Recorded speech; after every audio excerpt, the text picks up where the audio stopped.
Hello दोस्तों, नमस्कार। कहते भाई आप लोग, और हम उम्मीद रखते हैं कि आप लोग स्वस्थ होंगे, अच्छे होंगे। और दोस्तों, हमारा आज का महासंग्राम प्रैक्टिस सेट अभी हमने जस्ट लेटेस्ट इससे पहले को प्रैक्टिस सेट भेजा था, और आज हमारा फिर एक नया प्रैक्टिस सेट के साथ हम उपस्थित हो रहे हैं, महासंग्राम। और जैसा कि आप सभी को पता है कि इसी नवंबर में हमारा SSC GD 28 नवंबर को नोटिफिकेशन आना है।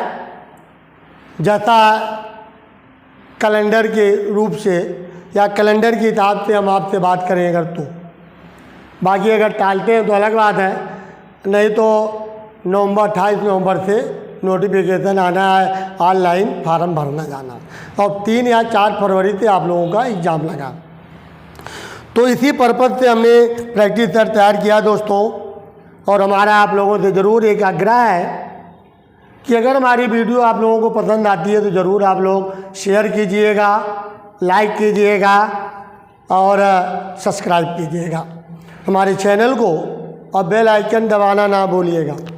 ठीक, अगर आप लोग बेल आइकन दबाएंगे तो हमारा सारे नोटिफिकेशन आप लोग तक पहुंचेगा, क्योंकि हमने 35 वर्षों के बाद, जैसा कि मेरा अनुभव पढ़ाने का 1993 से इस लाइन में हम हैं, तो जो हमारा अनुभव है हम उस हिसाब से पूरा प्रयास करेंगे कि हमारे अच्छे मैटर आप लोगों को हेल्पफुल हो साबित।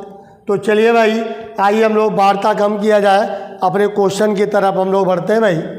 तो दोस्तों, हमारा आज का पहला प्रश्न है, तो महासंग्राम प्रैक्टिस सेट का पहला हमारा प्रश्न आता है शिव समुद्रम। तो शिव समुद्रम पनबिजली परियोजना। तो पहले हम आपको बता दें कि भारत की पहली जो बिजली है, ये जो पहली बिजली उत्पादन का जो काम किया गया दोस्तों, ये दार्जिलिंग में किया गया था 1897 में। लेकिन ये जो दार्जिलिंग का हमारा है वो सफल नहीं हो पाया। जब सफल नहीं हो पाया तो शिव समुद्रम में 1902 में शिव समुद्रम में लाया गया। तो 1902 शिव समुद्रम में स्थापित किया गया, और जो सफल रहा। तो शिव समुद्रम किस नदी पर तो कहता है कृष्णा, नर्मदा, कावेरी। तो कावेरी नदी कर्नाटका। तो कावेरी नदी कर्नाटका में दोस्तों ये आपका शिव समुद्रम जल पनबिजली परियोजना स्थित है। तो हमारा आंसर क्या आ जाएगा? कावेरी नदी। अगर हम बात कर लेते हैं इनके उद्गम का, तो कृष्णा नदी का जो उद्गम स्थल है ये आपका आ जाता है ब्रह्मगिरी की पहाड़ियों से निकलती है कृष्णा, कर्नाटका से, और नर्मदा अमरकंटक से, और कावेरी निकलती है, मालूम है। कावेरी हमारी नदी का जो उद्गम है वो महाबालेश्वर की पहाड़ी से है। और अगर हम महानदी की बात करते हैं दोस्तों, तो महानदी का उद्गम स्थल आता है छत्तीसगढ़ की पहाड़ी से। ठीक, तो हमारा यहाँ आंसर जा रहा है बच्चों कावेरी नदी। इसके बाद बच्चों हम आ जाते हैं कि हिंदू व्यू ऑफ लाइफ। तो हिंदू व्यू ऑफ लाइफ के लेखक कौन है? तो भारत के प्रथम उपराष्ट्रपति डॉक्टर एस राधा कृष्णन। तो डॉक्टर एस राधा कृष्णन ये हिंदू व्यू ऑफ लाइफ के लेखक हैं। ठीक है भाई, और एक दार्शनिक भी रहे हैं। एलिफेंटा पास कहाँ है दोस्तों? कहता है भारत, श्रीलंका।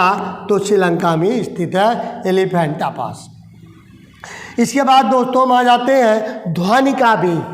अगर आपसे पूछा जाए कि ध्वनि का वेग सर्वाधिक कहाँ होता है, तो ठोस पदार्थों में सर्वाधिक होता है दोस्तों, ध्यान रखिएगा, ठोस पदार्थों में सर्वाधिक होता है ध्वनि का वेग। तो यहाँ हमारा आंसर जाएगा ठोस। इसके बाद बच्चों हम आ जाते हैं कि भारत में सबसे अधिक क्षेत्रफल किस फसल की खेती होती है। तो भारत के सबसे अधिक क्षेत्रफल में किस फसल की खेती होती है, तो हम यहाँ कई क्वेश्चन दिया है, क्या था, धान है, गेहूँ है, गन्ना है, कपास है।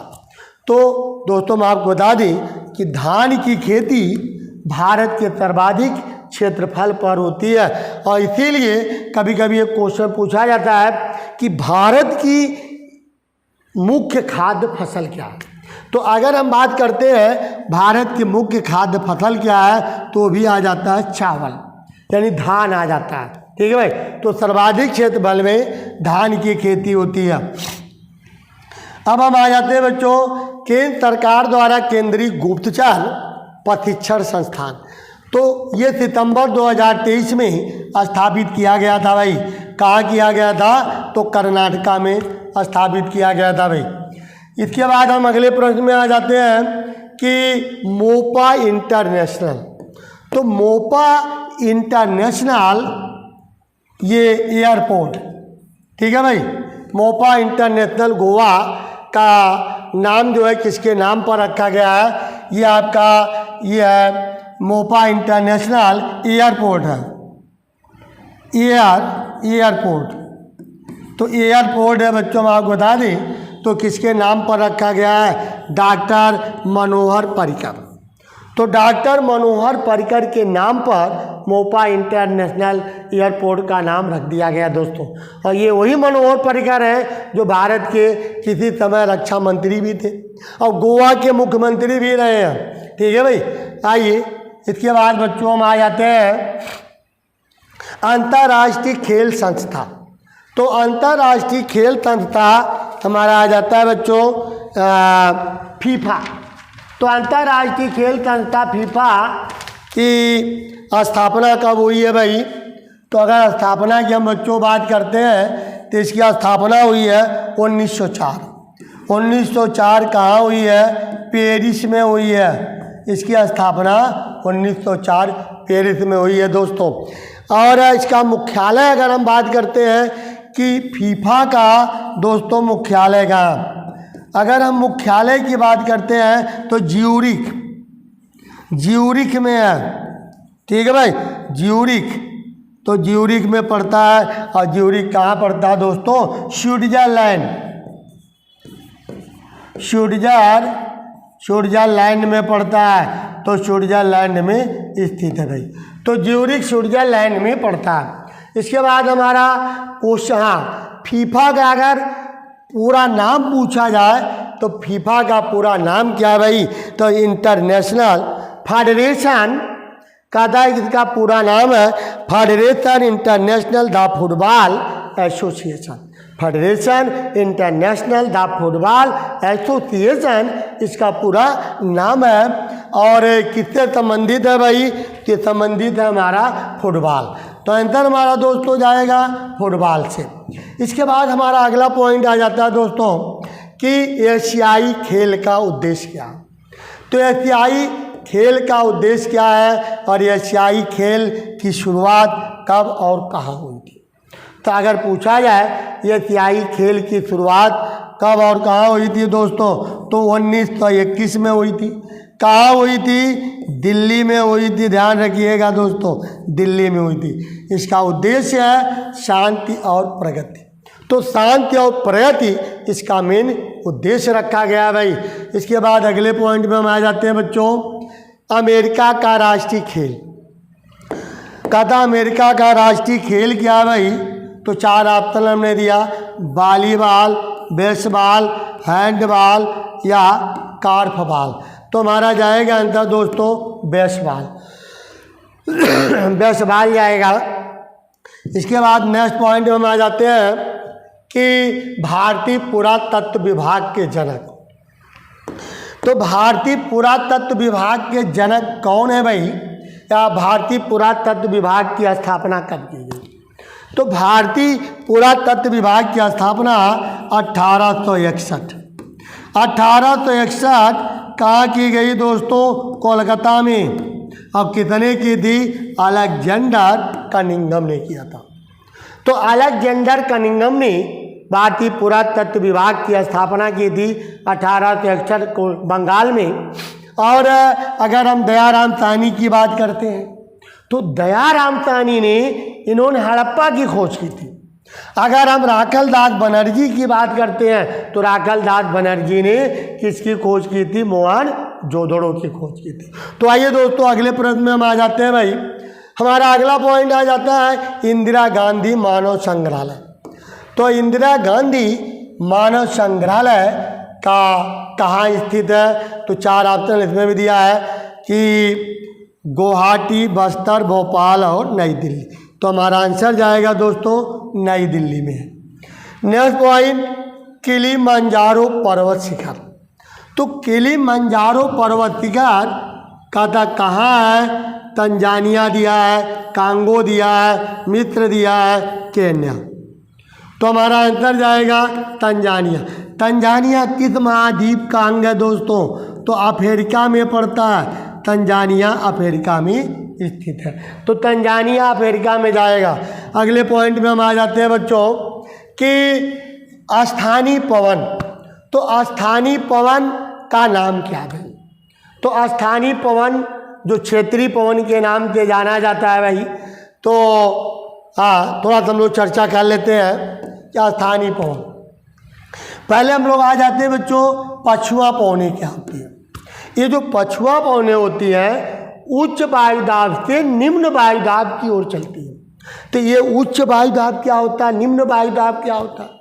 तो ध्रुवों की ओर हमारा उच्च वायुदाब होता है और भूमध्य रेखा की ओर निम्न वायुदाब होता है। तो पश्चिम क्षेत्र से चलने के कारण इसे पछुआ नाम दिया गया। मानसूनी पवनें क्या होती है?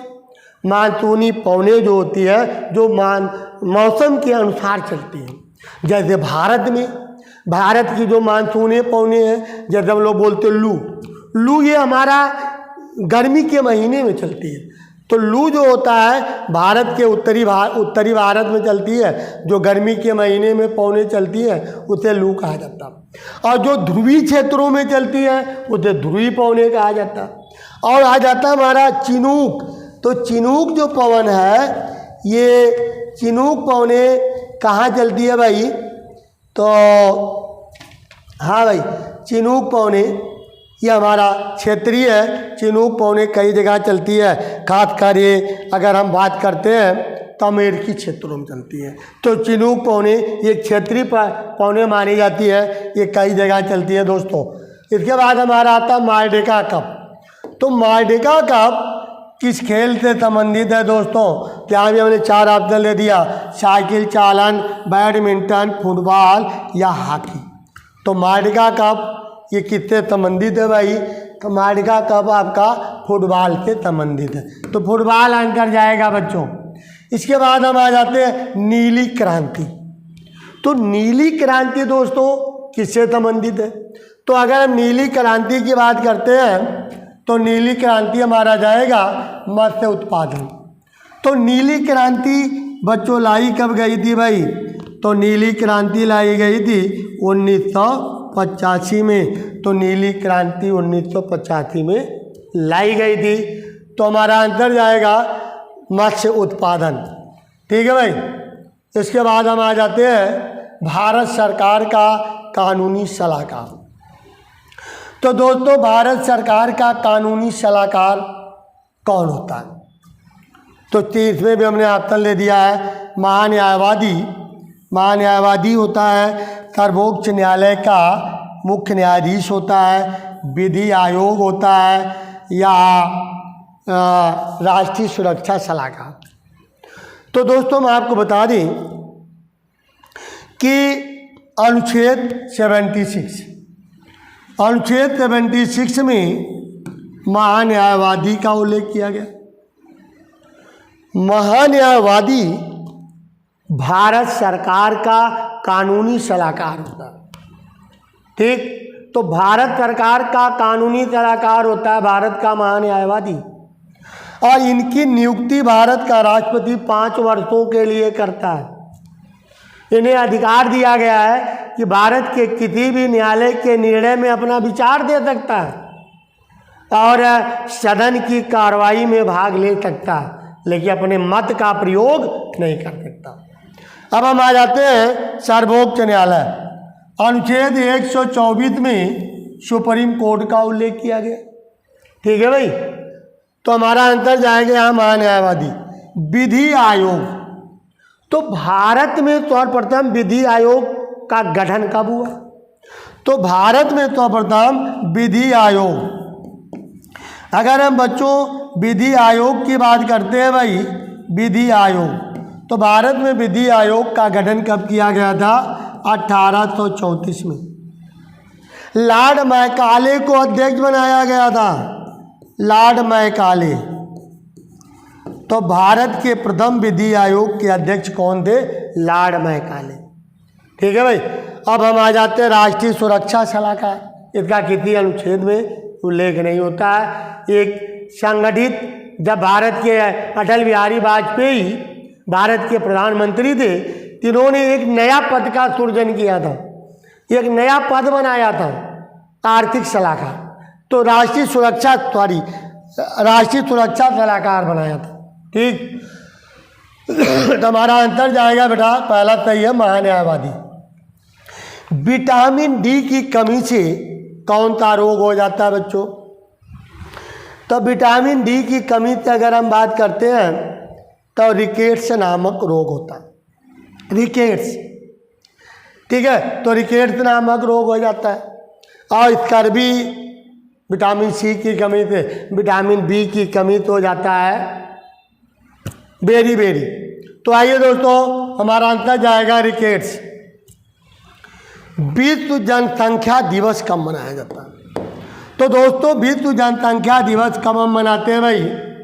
कहता है 11 जुलाई 2000। 11 जुलाई 2000 को जब विश्व की जनसंख्या 6 अरब हुई थी, 6 अरब हुई थी, तो संयुक्त राष्ट्र संघ दोस्तों, संयुक्त राष्ट्र संघ के महासचिव थे कोफी अन्नान।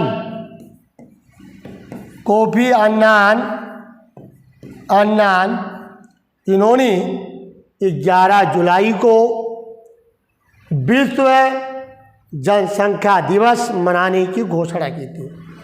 तो 2000 से विश्व जनसंख्या दिवस 11 जुलाई से को मनाया जाता रहा। ठीक, इसके बाद बच्चों हम आ जाते हैं संविधान के किस अनुच्छेद के अंतर्गत लोक सेवा आयोग के सदस्यों को हटाया जा सकता है? तो दोस्तों मैं आपको बता दें कि हटाने का अगर प्रावधान की बात करते हैं तो अनुच्छेद 317 में वर्णित है। गठन की हम बात करते हैं, लोक सेवा आयोग के गठन, तो गठन हमारा आ जाता है किसमें? 315 में। सदस्यों और अध्यक्षों की नियुक्ति, सदस्य एवं अध्यक्ष की